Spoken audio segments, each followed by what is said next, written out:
In an unprecedented escalation of global trade tensions, the world watched as a single executive order from former U.S. President Donald Trump set in motion a chain reaction that would ultimately lead to one of the most devastating economic collapses in modern American history.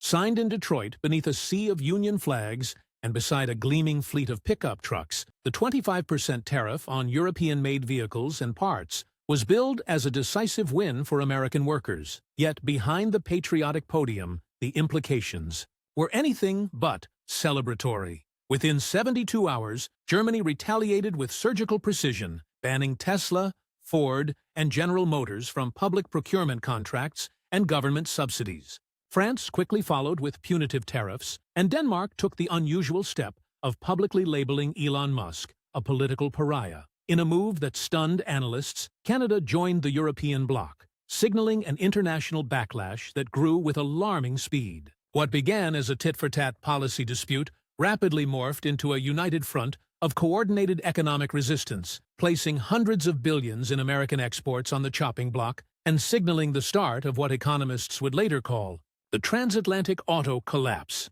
Far from a political disagreement, this was a targeted, deeply strategic takedown of American dominance, executed with precision, driven by policy, and fueled by a desire to permanently shift the balance of power. In global manufacturing, the retaliation was not only swift, it was devastatingly effective. According to the International Trade Council, over $219 billion in U.S. automotive exports were placed in immediate jeopardy. In just 1 year prior, more than $110 billion in U.S.-made vehicles had been shipped to Europe. Practically overnight, those trade pipelines were either fully severed or severely restricted, strangled by tariffs, procurement bans, and a collapse in consumer sentiment. Ford and GM, once banking on Europe for future growth and international credibility, reported emergency financial losses. General Motors issued a revised forecast predicting a $14 billion revenue deficit, while Ford warned investors of a $6 billion contraction. Tesla, long the darling of European investors, saw its valuation plummet as institutional stakeholders across France, Denmark, and Germany dumped shares in protest. And it didn't end at the corporate boardroom. Thousands of small and mid-sized parts suppliers across the American Midwest, many concentrated in Michigan, Indiana, and Illinois, began shuttering operations. Bankruptcy filings surged. Container ships filled with unsold EVs were redirected. Mid-route, arriving back at American ports where their contents sat idle, unsellable, and often forgotten. The American auto industry, built on over a century of engineering prowess, global trade relationships, and public trust, found itself bleeding out on all fronts. For many, it was already too late. What was intended as a show of national strength quickly revealed itself to be an act of economic self-sabotage. The American automotive sector, long dependent on global supply chains, was never truly self-contained. Critical parts, gearboxes, batteries, semiconductors, even wiring modules, originated from European factories. Ford's Michigan plants relied on French electronics. GM's Ohio lines needed transmissions from Germany, and Tesla's gigafactories consumed raw materials, sourced from Scandinavia and Eastern Europe. The 25% surcharge effectively severed those arteries, choking production lines nationwide. Procurement officers entered crisis mode. Contracts were frozen. Shipments were delayed. Internal reports leaked from Stellantis showed that the average cost of building a mid-range sedan rose by nearly $6,000 in less than a week. Basic parts that previously cost $80 were now selling at $215 per unit. The cascading effects were brutal. Assembly line times doubled. Production volume was slashed. And, for the first time since the 2008 financial crisis, Detroit's Big Three found themselves unable to guarantee delivery dates. In interviews, supply chain executives called it economic vandalism. One Ford executive, speaking anonymously, described the chaos as a calculated suicide mission. As industry insiders panicked, consumers felt the fallout almost immediately. In dealerships across the country, from the plains of Iowa to the suburbs of Pennsylvania, showroom prices skyrocketed. The average cost of a new Ford F-150 jumped by more than $5,000. Chevy Equinoxes became unattainable for working families who had saved for years. Sales staff reported empty lots and dead weekends. Midwest dealerships recorded the worst March sales since 2009. Inventory piled up, and financing. Applications fell through as buyers were priced out of the market. What had been pitched to the public as a patriotic defense of American labor was, in reality, a catastrophic blow to both affordability and access. In red states that had once overwhelmingly supported Trump's America First agenda, confidence crumbled. Political leaders scrambled for answers, but voters saw only broken promises. One Kentucky dealership executive called the tariff a kill shot. The sentiment rippled throughout the heartland. What was once protection had become punishment. And while America stumbled through the wreckage, Europe played the long game. Hidden beneath the outrage was the Green Mobility Acceleration Act, quietly passed by the European Union in early 2025.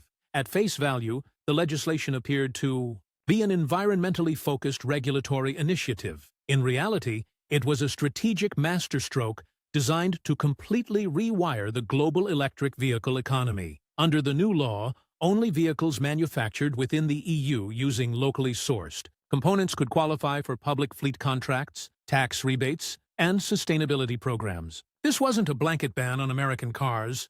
It was worse. It rendered them irrelevant. With the stroke of a pen, US-made vehicles were cut out of Europe's EV future. Tesla, Ford, and GM were disqualified from the continent's most lucrative public infrastructure deals. French automaker Renault saw a 34% spike in sales within 60 days. In Germany, Volkswagen launched an aggressive Built Here, Stays Here campaign. Denmark replaced American EVs with domestic options virtually overnight. It was not retaliation, it was evolution. Europe wasn't just reacting, it was rewriting the rulebook. At the center of the backlash stood Elon Musk, who, in a series of increasingly controversial statements, managed to alienate nearly every major European partner. During a televised interview in Berlin, Musk expressed support for the far-right Alternative for Germany party. The response was immediate and fierce. German politicians denounced him as a destabilizing foreign influence. Protesters gathered outside Tesla's Berlin gigafactory. French media mocked him.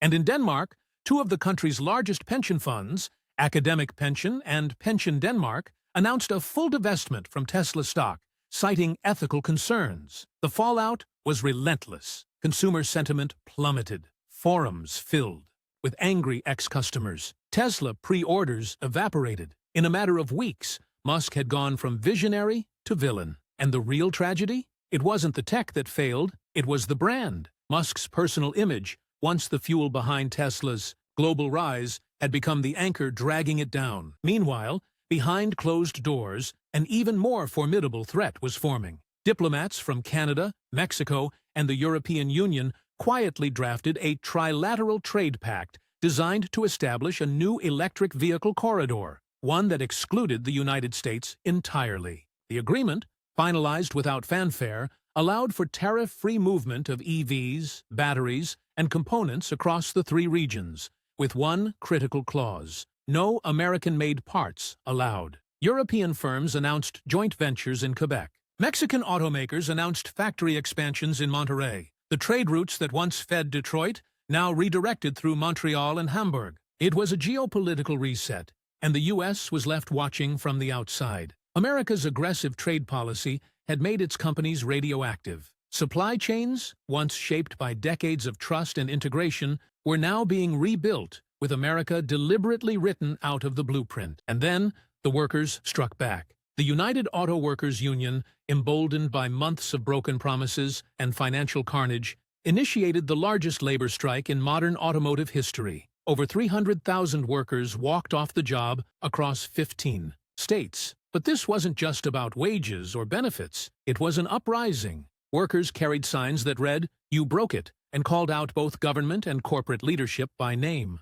Solidarity spread fast. Port workers in New Jersey, California, and Louisiana refused to handle auto cargo. In Europe, labor unions in France and Germany announced their own embargoes on American vehicles. Denmark's transport union declared, Tesla ethically incompatible. What was once a policy disagreement had become a labor war. It was no longer about tariffs, it was about trust, and workers on both sides of the Atlantic were united in revolt. The market responded with historic panic. Within 48 hours of the UAW's announcement, over $3.6 trillion in global market value vanished. Auto stocks tanked. Insurance, banking, and infrastructure firms followed. Ford's valuation fell below $30 billion for the first time in over a decade. General Motors froze dividends. Tesla's stock plunged another 17% in a single day. Mortgage rates jumped. Consumer confidence crashed. Grocery prices soared. Regional banks faced liquidity crises. The Federal Reserve issued emergency statements, but it wasn't enough. This was no correction. It was an implosion, and it rippled across every corner of the economy. Wall Street was in chaos, and Main Street was in freefall, the epicenter of the disaster. Detroit, the city that had once defined American innovation, was now its cautionary tale. But the most devastating damage wasn't financial. It was emotional. Trust collapsed. Pew Research polls showed that 65% of Americans no longer believed domestic automakers could build affordable, reliable vehicles. Among millennials and Gen Z, that number reached nearly 80%. The betrayal felt personal. Former Ford buyers cited factory closures. Tesla fans canceled orders out of principle. Even GM loyalists jumped ship. The damage extended globally. U.S. vehicles vanished from Europeans. Buyer guides. Canadian car shows stopped showcasing Teslas. Danish forums promoted ethically safe alternatives. In showrooms, once bustling with families, silence reigned. The cultural bond between American automakers and their consumers had been severed, and this time it may never return. So where does that leave us? America's automotive empire, once a symbol of innovation, resilience, and economic might, now lies in ruins. The factories are quiet, the trust is gone, and across boardrooms, stock exchanges, and shop floors, a chilling truth echoes. It wasn't a war, it wasn't a boycott, it was a reckoning. The world didn't need to defeat America, it just needed to move on without it.